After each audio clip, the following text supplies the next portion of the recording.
everybody, welcome to another midweek conversation where we talk about this past Sunday's message, the readings, any questions that you may have had in follow-up conversation or anything like that.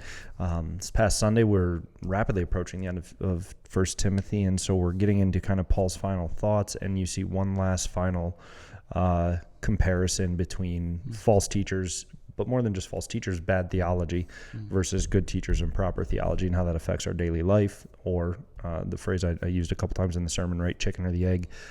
Does your theology reveal itself in your life, or does your life reveal itself in your theology, right? Like, where's the source coming from? But basically, bad theology will lead to this will lead to bad theology, and it just creates a terrible cycle. Or this will lead to good theology, or good theology will lead to this, and it creates a really beautiful cycle. What you got? Well, thinking about that as kind of the central theme of the message, I feel like it can be something that's helpful to really see in action as well, because obviously conceptual, right? Like you have Paul laying out that these people have false beliefs about godliness, thinking that it's for gain, and so therefore they become very greedy and very conceited and quarrelsome and all these things. Do you have examples of what that has looked like in your life, of that cycle of bad theology leading to bad behavior, or bad behavior leading to bad theology, kind of the interchangeable cycle, if you will? Yeah, so I think even sticking within the letter of Timothy, right, and the example Paul is using of believing that godliness is a means of just personal material gain or, prosperity nonsense, basically.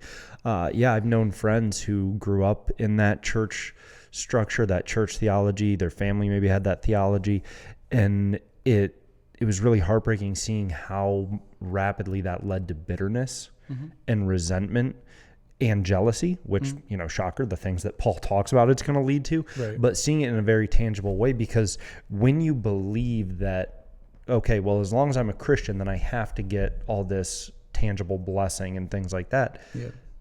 Well, then if that doesn't happen in your life, you either become super embittered towards God, or I've also seen it present as a very fearful panic, like, well, maybe I'm not really saved. Yeah. You know what I mean? Like, okay, my pastor's telling me that if I believe, I'll get those raises at work, like just constantly, right?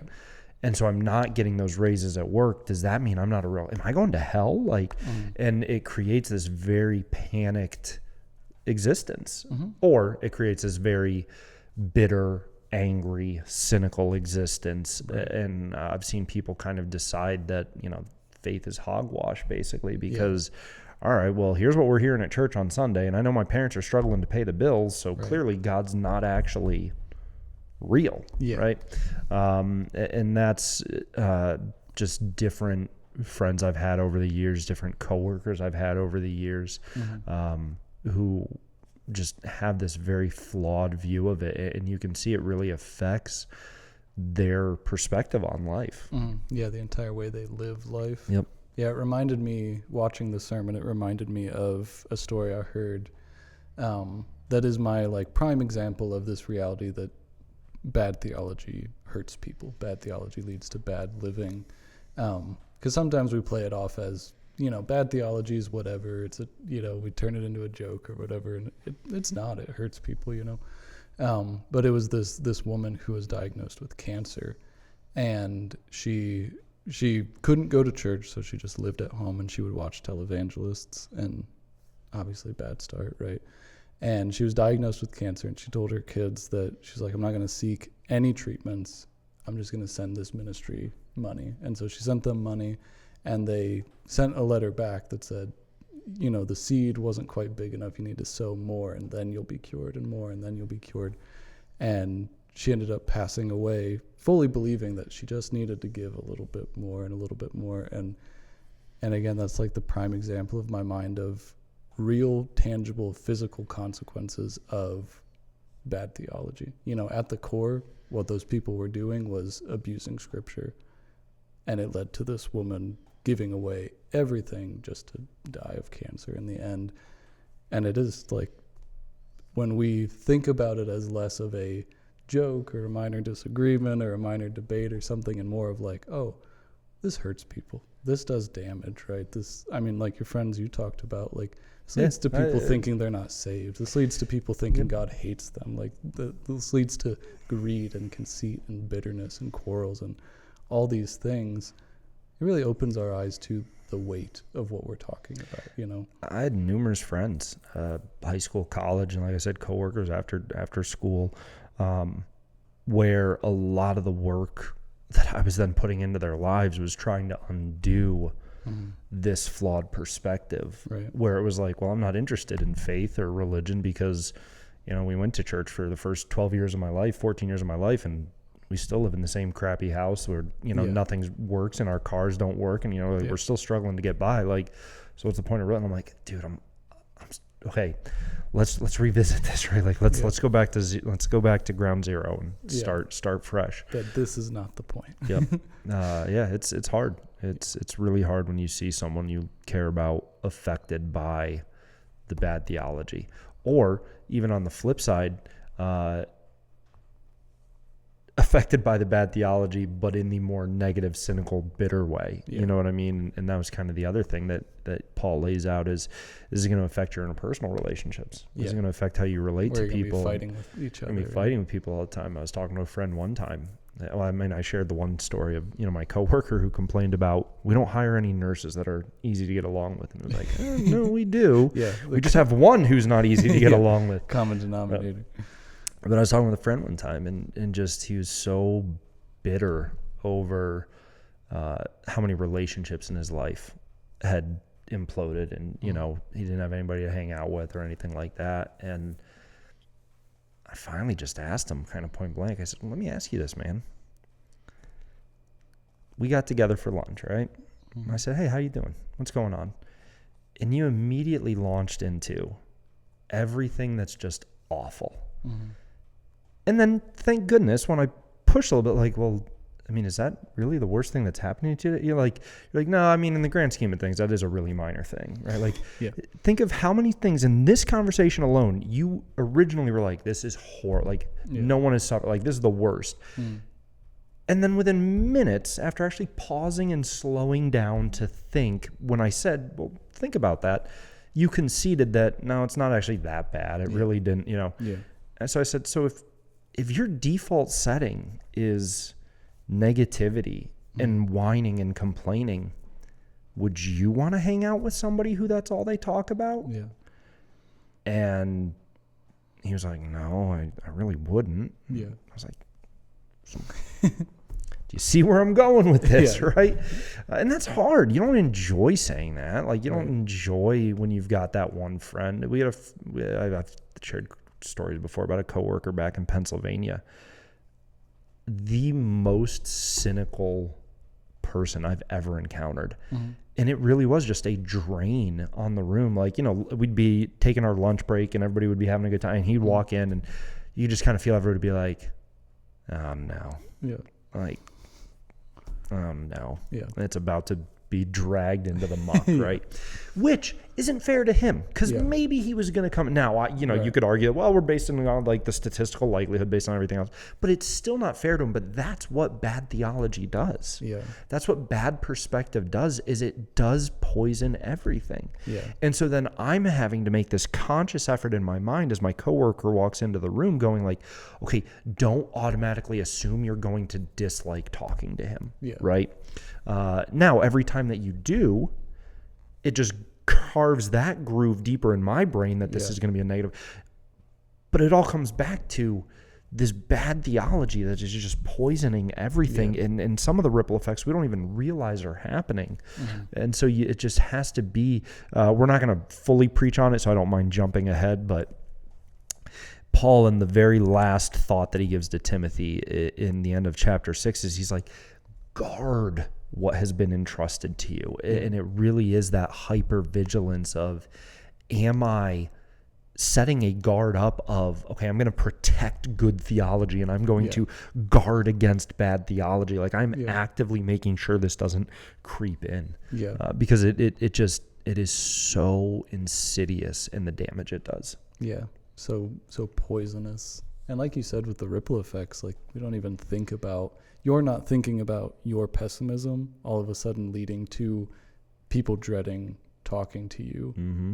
And yet that happens, Yep. right? Like I'm sure these false teachers weren't thinking about all of this greed and stuff building up. They just had this terrible theology. Yep. And then all of a sudden it's just around them and just like, and it's permeating, it's affecting. I mean, think of how many times in this letter, Paul multiple times says already, and he's going to say it one more time before we conclude the letter, points out like, hey, you have to do this because it'll also affect the people who listen to you and the people who hear you and interact with you. And I think that comes back to, we so frequently gravitate towards a myopic worldview where I'm looking at me and my life and maybe my family, right? Hopefully my family, but it's still a me centric view. And it's like, no, my bad theology will affect my relationships, and it will affect those people who then go out and they affect, this was, and I'm sure this is just an anecdote, but in one of my classes in high school, right, we watched this little clip, maybe 30-second clip where, the dad's at work and he's getting just reamed out by the boss and just verbally berated by the boss. And so he stomps out of the office and he gets into a car and he's in a bad mood. And so somebody cuts him off. And so he just like lays on the horn, flips him, right? Like, and so then that person's now in a bad, and it was just like, and again, it was, I'm sure this was, it's scripted out, but it was showing the very real, it was part of a psychology thing that we were looking at. And it was showing the very real trickle effect of, so I should have said the clip started with somebody who's in a great day. Right, or in a great mood, right? Like he's walking down the street and he's in a great mood. And then it cuts to, as he passes an office building, it cuts up to the office where the boss is yelling at a guy who then comes down and yells at somebody who yells at somebody who yells at somebody who yells at somebody. And it circles back to the guy who was originally in a great mood. And then he just gets berated by somebody. And then it shows him walking out in a bad mood. And we don't think like that. We don't think of the reality of that. Yeah, you don't think about your bad theology affecting your kids and then their all the way down the line to where all of a sudden you have this horrible view that your entire family has, that people around you have, or that has just negatively affected them as well, poison the family relationships, poison friendships, poison whatever it may be. We tend not to zoom out like that. Because they're holding out too, going, well, we all just need to have enough faith for this thing to happen, and you've poisoned all of them, and then we did talk about too, at the end of the sermon, you talked about obviously the good side of it and the good cycle. And Paul for the most part talks about generosity. He really is very centrally focused on that. And what an important aspect of the Christian life to understand that when Paul brings up generosity, he's not just asking for money, like how quickly we can jump right up, get defensive. And he's talking about this joyous way of living that Christians are meant to have, where we know that we have been given, whether we have a lot, whether we have a little, whether we have some medium amount that's undefinable, we've been given it by God, and so it is enough. And how much more joyous that is than the false teachers going, well, I just need more. If I just have more, if I have a little bit more, if I have a little bit more. I mean, my family has talked about this. Like Warren Buffett, I truly think is sick. And I don't mean physically sick. I mean, like he's worth a gajillion dollars, right? And he worked, like he finally retired at age 97 or something. You know what I mean? Like, and they asked him about it one time, and they've asked about him multiple times, and he's never used the word addicted. But he talks about like how he needs it and so much of it, right? And it's like at what point, like there's it's in Ecclesiastes, it talks about a proper perspective of work. There are Proverbs that talk about a proper perspective of work. Hebrews talks about, right, to his beloved he gives rest. Like don't think that like just by working more and working more and working more, everything then come like, and it's this idea of how tightly do you hold what God has given to you? And you see it in Scripture time and time again. Addie and I have seen it in our own lives. I've seen it in my parents' life. The tighter you hold on to something, and I'm not talking about like a relationship, right? Like, well, so you're telling me I shouldn't cherish my kids? No, come on, don't twist it to ignore what we're getting at. what we have been entrusted to steward as the assets in our life, the more tight-fisted that we are with things, the less meaningful they are, and the less joy we have with them. There's far more joy. Addie and I were talking about this with friends one time, and they agreed. They were like, it's not like we were blowing their mind or anything. They were like, yes, thank you, right? Like, we put work into our patio. Money to buy supplies, physical effort, right? Like, why? So that we could use it. And what is one of the things that brings us the most joy is when we sit on the patio and we look around and we see our friends and our family gathered on it as well, right? Like, because we want to take what we have and see the blessing of multiplication with it. And it goes back to the parable that Jesus uses, right? Of the 3 servants. And hey, you've been given 10, turned it into 10 more. You were given 5, I turned it into 5 more. Both of those servants, it's like, dude, awesome. Yeah. Like, great job. It's not, wait a minute, you didn't turn it into as much as that guy. It's like, hey, great, right? It's the guy who's like, well, I'm just going to hoard it and bury it. And, like, this one is all I've got, so I got to hang on So I got to hang on to it so tight-fisted. I can't do anything with it. And the master's like, what's wrong with you? Yeah. Like, you have missed the point of why I gave you something. Yeah. So it comes back to a very simple, arguably, I would argue, the most foundational principle in all of Scripture. Obey God, it goes well. Yeah. Disobey God, it doesn't go well. Yeah. Like that is, I would argue that is whatever, right? If you're talking about generosity and stinginess, covenant at the very least. That is the, go all the way back to Adam and Eve. Go up before Adam and Eve. Go all the way back to Satan. Yeah. God goes, here's the standards. Satan goes, I reject those. Yeah. It goes terribly. Yeah. Every time we go, oh, here's God's standards, I reject those, it goes terribly. Yeah. Every time we go, oh, those are God's standards, I submit to them. Yeah. It goes well. Yeah. But again, it comes back to that myopic, too zoomed in, we have to zoom out, right? Like, maybe it doesn't go well in this lifetime. That's fine. What's your definition of well, right? Like, so maybe we need to zoom out and have a better definition of well. Maybe we have a good definition of well. And you know what? In this lifetime, we have nothing but trial and turmoil and tribulation and right, like, but again, you don't see the ripple effects of the good, you know, right? And you're storing up for yourself treasures in heaven. And so we just have to learn to zoom out and look through God's lens.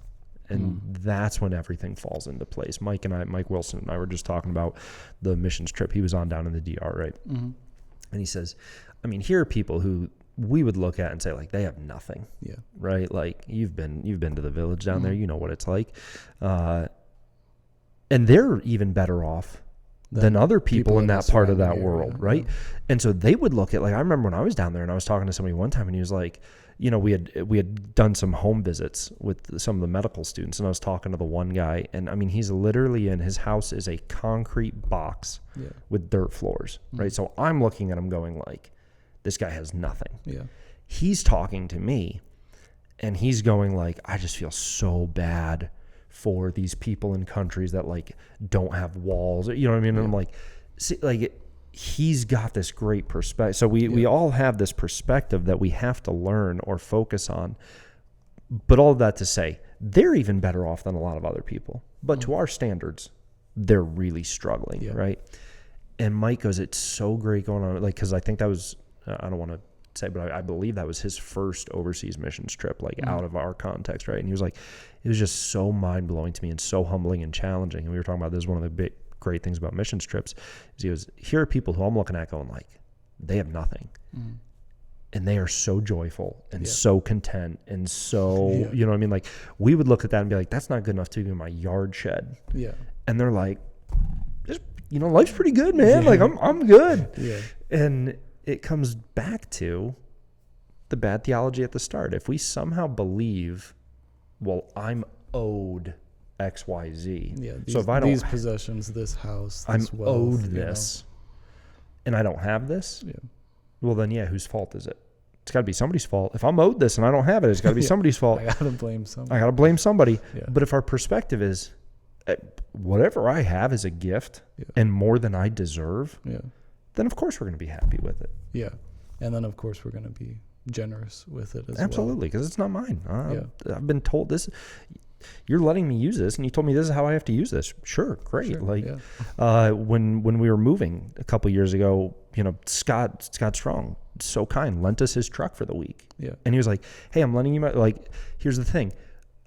I need you to put the cover back on it every night so water doesn't get it right. And it was like, yeah, of course, because this isn't mine. Like, absolutely. Like, I was more disciplined in making sure the truck cover was on correctly than like, did I leave lights on in the house? Did I lock the door? Like, who cares? But is his truck handled the way he needs it to be handled? Yeah. And think of how minor that is in comparison, you know, to your crucified Lord standing there and saying, I have sovereignly appointed this to you. And how often we say, well, then I'm going to use it. Okay, but I'm still going to use it how I want to. Like, but it does. It comes back to the very foundational principle of God said do this. When we go, okay, it works out. When we go, no, I think I know better, it never works out. Yeah. And I think we need to remember that. Yeah. Cool. All right. If you have any thoughts, questions, comments, we'd love to hear from you. Otherwise, we'll see you next time. See ya. Hey everyone, thanks for joining us for a midweek conversation. If you missed this sermon that this related to, you can find it down below. Otherwise, if you want to make sure you stay up to date on all our content and resources, be sure to like and subscribe to the channel, and we'll see you next time.